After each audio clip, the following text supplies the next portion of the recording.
right, Chapter 2, Lesson 5 is percent of change. Here in the warm-up it says the Indy 500 is one of the world's great motor races. The table shows the average speed of the winning race cars for various years. The first question says write the ratio the speed increase from 1922 to 1955, and then the original speed of 1922. So we have to look at the increase. We want to find out how much did it increase from 1922 to 1955.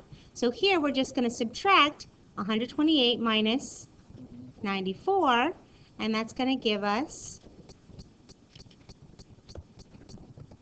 34. Is everybody clear? So you subtract to get the increase. And then we want to change this ratio to a percent. Now, the way we change that to a percent is you just change this fraction to a decimal. You got me? So we're going to divide 34 divided by 94, and that's going to give us 0.36170 something, something, something, something, right? Now, let me just write that down. All right, so now, once I did this division, we got that big decimal, or that long decimal, and this is what we're going to write. But this is the decimal. We need to change the decimal to a percent by moving the decimal 2 places to the right. Very good. Now, it says round to the nearest whole percent. So, the whole percent, well, let's just write this down. This is going to be 36.17% now, right? Once we move the decimal, then it becomes a percent. So if I'm rounding to the nearest whole percent, this is the whole percent right there. What does that 1 tell me to do? Keep it the same. So here, this is going to be 36%. Number 2 says write the ratio for the speed increase from 1955 to 2010, and then write the ratio that amount to the speed in 1955. So once again, to get the increase, you're going to do a subtraction. So we subtract 162 minus 128, and we get 34. And now, when we do this division, we have 34 divided by 128, and that's going to give me this decimal. Now, to change this decimal to a percent, we're going to move this decimal to the right 2 places, so that's going to be 26.6%, right? Or I'm going to put 26.56%. So that would be 26.56%. Okay, I just skipped this part right here. So I just went right from that decimal. I moved the decimal 2 places to the right, and this is the percent that I got. Then, to round it to the nearest whole percent, what does that number tell me to do? Round up. So this percent is going to be 27%. Number 3 says, why are the amounts of increase the same, but the percents are different? All right, the reason is because the starting, the amounts for the speeds for the starting years were different. So the original speeds were different, so the percent of change is different. So here we have the percent of change. Now, the percent of change is a ratio that compares the change in the quantity to the original amount. So, I want you to make sure you write down that definition, okay, that's underlined in red. And I also want you to write this formula. So the percent of change is equal to the amount of the change, which we get by subtraction, divided by the original amount. Okay, and that is how you get the percent of change. It says when you compare the amount of change to the original amount in a ratio, you are finding the percent of change. That percent of change is based on the original amount. Okay? Now, when the original quantity is increased, of course, that is a percent of increase. Okay? If the original amount is decreased, then of course that is a percent decrease. And these are the formulas for the increase and the decrease. So the percent of increase is the amount of the increase divided by the original, and of course the percent of decrease is the amount of decrease divided by the original. And the only difference in those formulas is the increase or the decrease. It's very straightforward. So for the first example, it says find the percent of change in the cost of gasoline from 1970 to 2010. Round to the nearest whole percent if necessary. So here it says step 1 is to find the amount of increase. Okay, so for the first thing you're going to do is you're going to subtract, and I always just like to say subtract the big minus the little.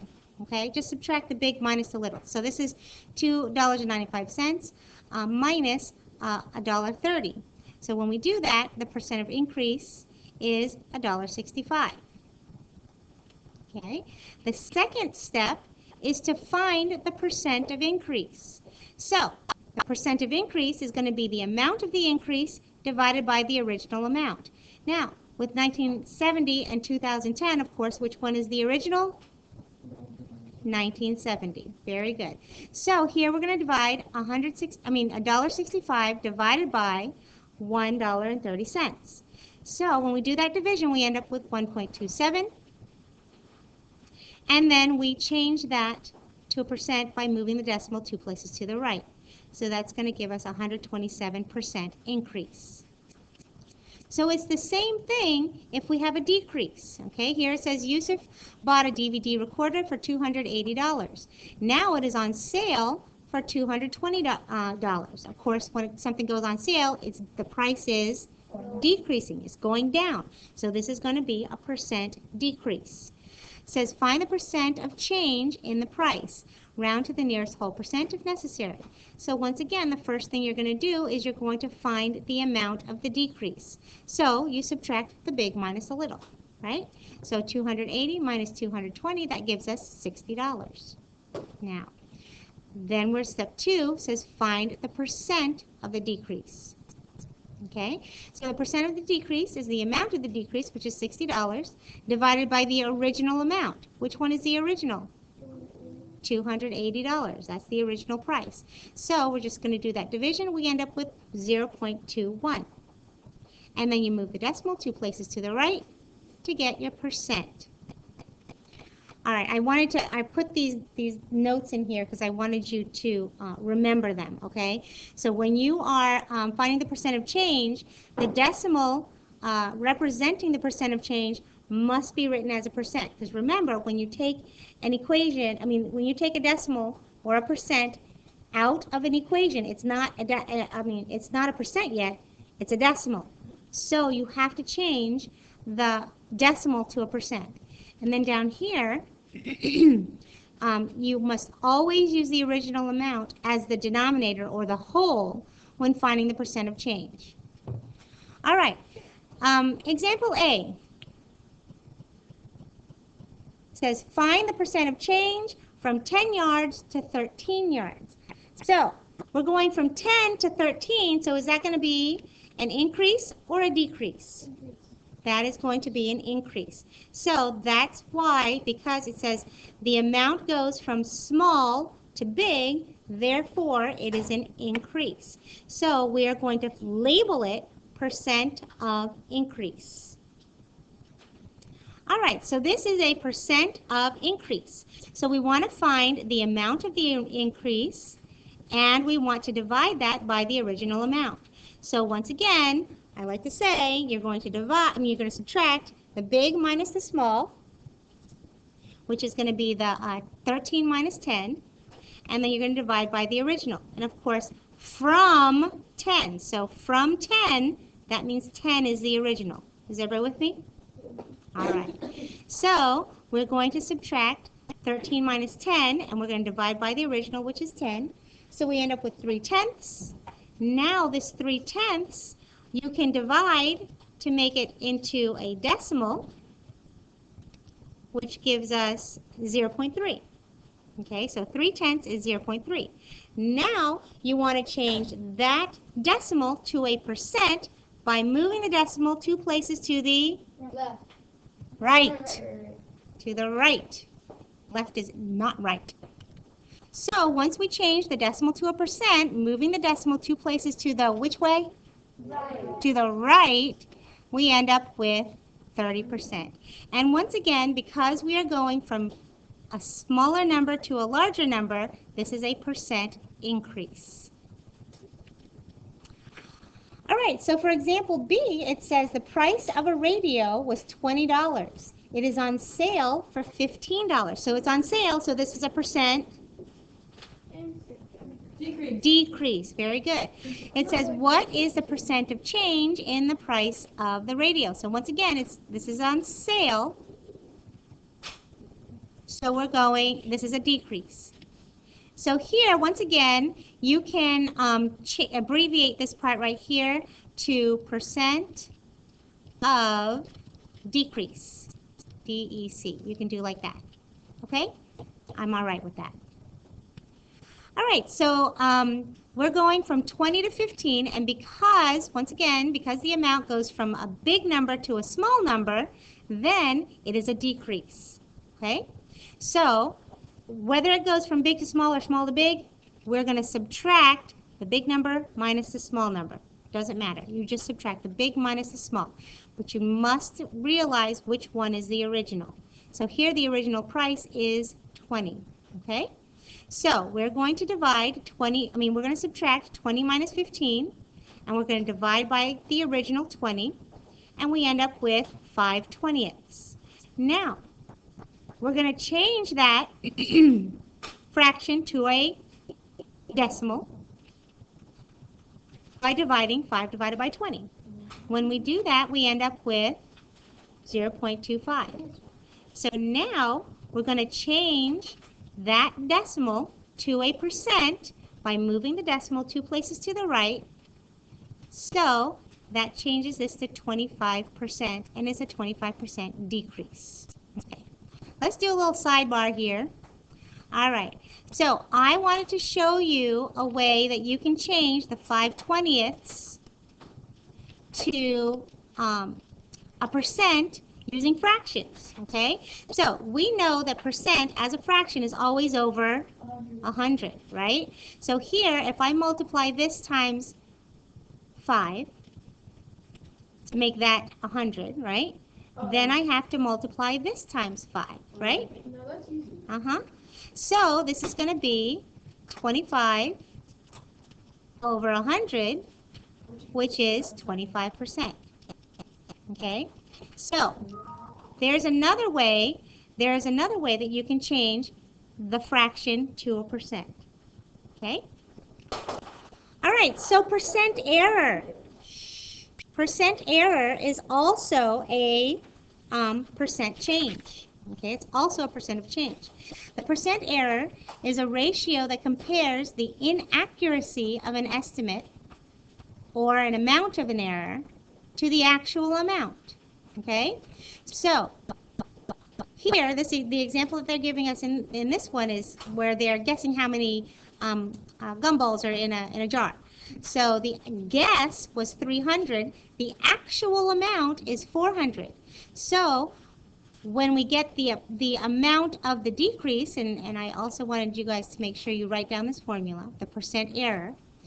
To get the amount of the decrease, you're just going to subtract 400 minus 300, which gives us 100.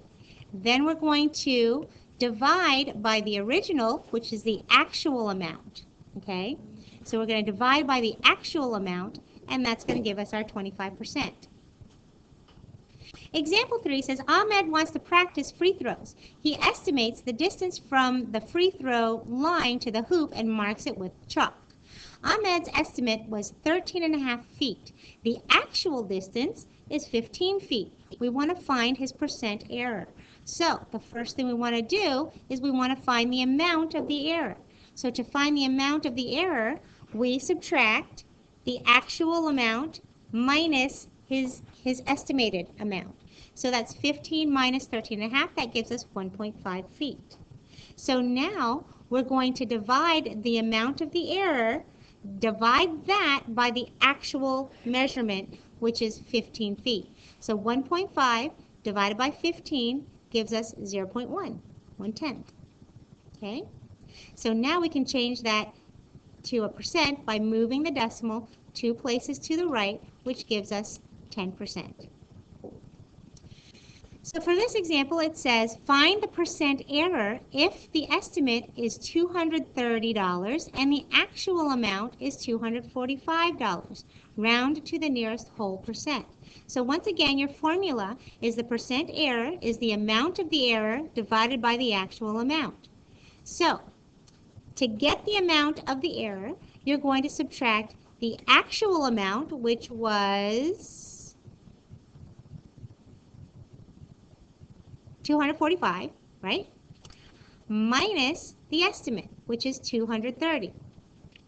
So that's going to be actual minus estimate, and then we're going to divide by the actual. Okay, I do want to let you know that when you are finding the amount of error, rather than doing actual minus estimate, you can still do big minus little. Because sometimes your estimate will be smaller than the actual amount, right? Or sometimes your estimate will be larger than the actual amount. So you can just do big minus little and still get your percent error, okay? All right, so here we're going to subtract 245 minus the 230, and then we're going to divide by the actual amount, which is 245. So when we do that, we end up with 15 divided by 245, and that's what we're going to do. We're going to change this to a decimal by dividing 15 divided by 245. So when I do that, we end up with this decimal, 0.0612. Then we have to change that number to a percent by moving the decimal 2 places to the right. So when we do that, we end up with a 6.1% increase. Now, it says up here we want to round to the nearest whole percent. So the 6 is the whole percent. So the 1 tells us what we need to do. So what is this going to give me? Just a 6% increase. Very good. So we write 6% increase. Is everybody clear?